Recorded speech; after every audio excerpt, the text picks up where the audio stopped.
রাখেন এগুলা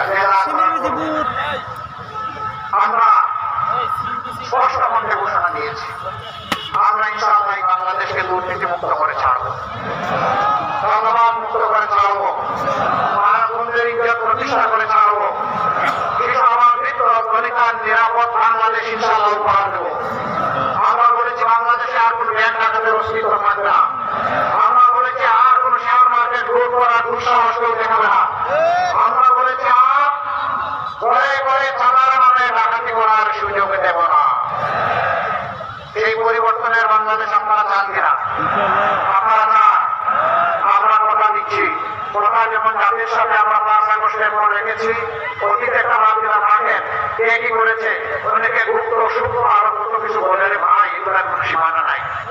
নিজেই যারা গুপ্ত হয়ে গুণা হয়ে গিয়েছিল বছরের বছর বছর, যারা মজদুরদেরকে বলে এরা নাকি গুপ্ত আর সূক্ষ্ম। ভাই একটু নিজের দিকে সবাই তাকাই, এটাই ভালো হবে, এটাই ভালো হবে।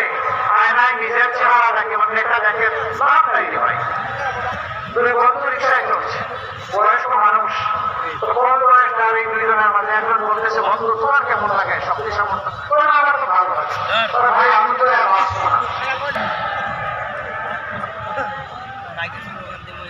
ঢাকাবাসী আপনারা রাজধানী করে দিয়েছেন, ইনশাআল্লাহ আপনারা দেশবাই অগ্রণী ভূমিকা পালন করবেন। এই জন্য আমি আহ্বান জানাই আমাদের যুব সমাজের আকাঙ্ক্ষার, আমাদের মা বোনদের আকাঙ্ক্ষার বাংলাদেশ গড়ে দেওয়ার জন্য আপনারা এগিয়ে আসুন। যুব সমাজ আমরা অপমানজনক বেকার ভাতা হাতে তুলে দেব না। ইনশাআল্লাহ আমাদের যুব সমাজ দাবি করেছিল উই ওয়ান্ট জাস্টিস, তারা তাদের অধিকার রাইটস চেয়েছিল, সেই রাইটস দিতে অস্বীকৃতি জানানোর কারণে তারা পালিয়ে গেছে, যারা এটা অস্বীকার করেছিল। তারা কারো কাছে মিছিল করে গিয়ে বলে নাই বেকার ভাতা চায়, বেকার ভাতা যারা দিতে চান প্রকৃতপক্ষে আমাদের যুব সমাজকে তারা অপমানিত করতে চায়।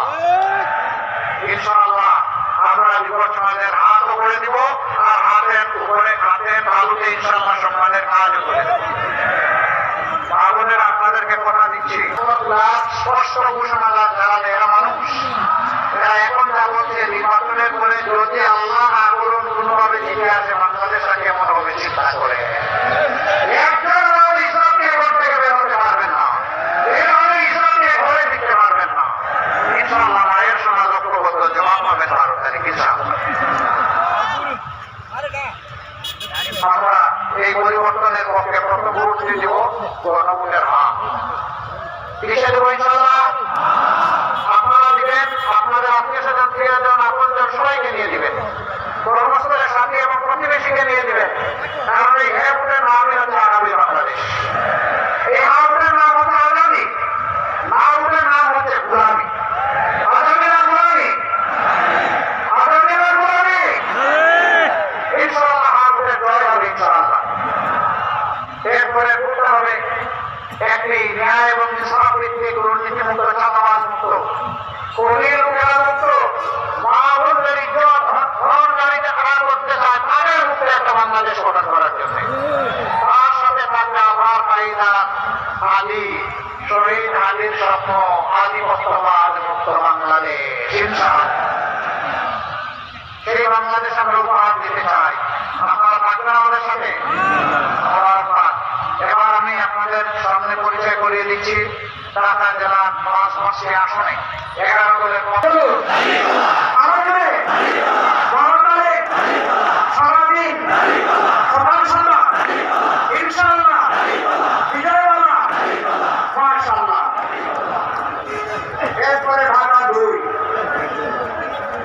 কেরানীগঞ্জ সাভার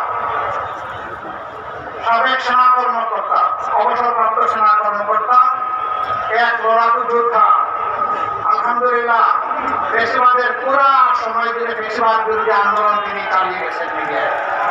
আমরা তাকে এখানে দিয়েছি আমাদের প্রতিনিধি হিসাবে, প্রার্থী হিসাবে জনাব কর্নেল আব্দুল হক, আপনাদের সন্তান। পুলিশের প্রতি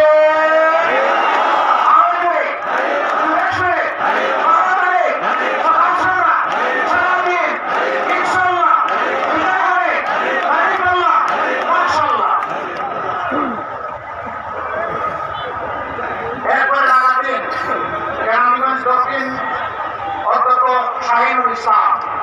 দীর্ঘদিন ধরে এই সমাজসেবক, এই রাজনীতিবিদ আপনাদের সকলের কাছে খুবই পরিচিত, অত্যন্ত অবারিক স্বভাবের মানুষ, একেবারে পানির মতো স্বভাব। ইনশাল্লাহ সুখে দুঃখে ছিলেন, সুখে দুঃখে থাকবেন। সেই মানুষটাকে আপনারা আপনাদের ভালোবাসা, দোয়া, সমর্থন, ভোট দিয়ে নির্বাচিত করবেন ইনশাআল্লাহ। ঠিক আছে?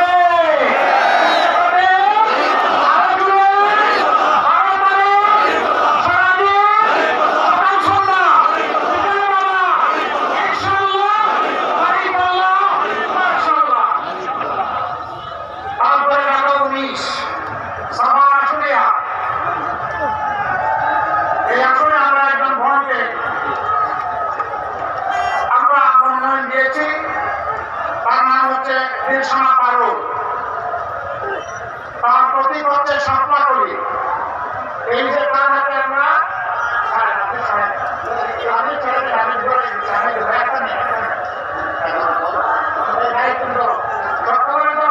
দায়িত্ব নিতে হবে, করে বললেও না।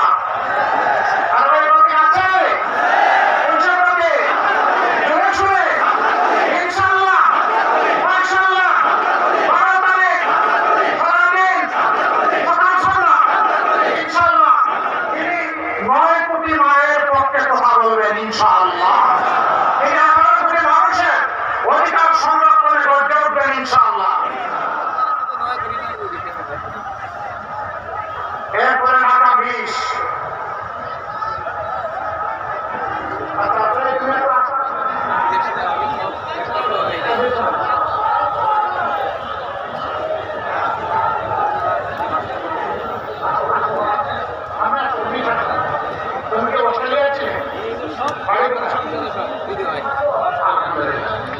অস্ট্রেলিয়ায় ছিল বিলাসবহুল জীবনে, যুবক যুবতীদের রক্ত, মা বোনের চোখের পানি, এইটা দেখে অস্ট্রেলিয়ার ওই বিলাসবহুল জীবন পছন্দ করে নাই। ওইটাকে পিছিয়ে ফেলে নাগরিকত্ব পায়ের তলে ফেলে চলে এসেছে। তার জন্য দোয়া করবেন ইনশাআল্লাহ। এরপরে আমরা ধামরাই উপজেলা ইঞ্জিনিয়ার নাবিলা কাশ্মীর, সে কুয়েত থেকে আলহামদুলিল্লাহ গ্রাজুয়েশন করেছে। তোমার ডিসিপ্লিন কি ছিল? ত্রিপুলিতে সেই ইঞ্জিনিয়ার আলহামদুলিল্লাহ। আমরা নতুন প্রজন্মের হাতে নতুন প্রযুক্তি তুলে দেবো ইনশাআল্লাহ। সেই প্রযুক্তি একজন নিয়ামক হিসাবে সে কাজ করবে, তার জন্য দোয়া করবেন।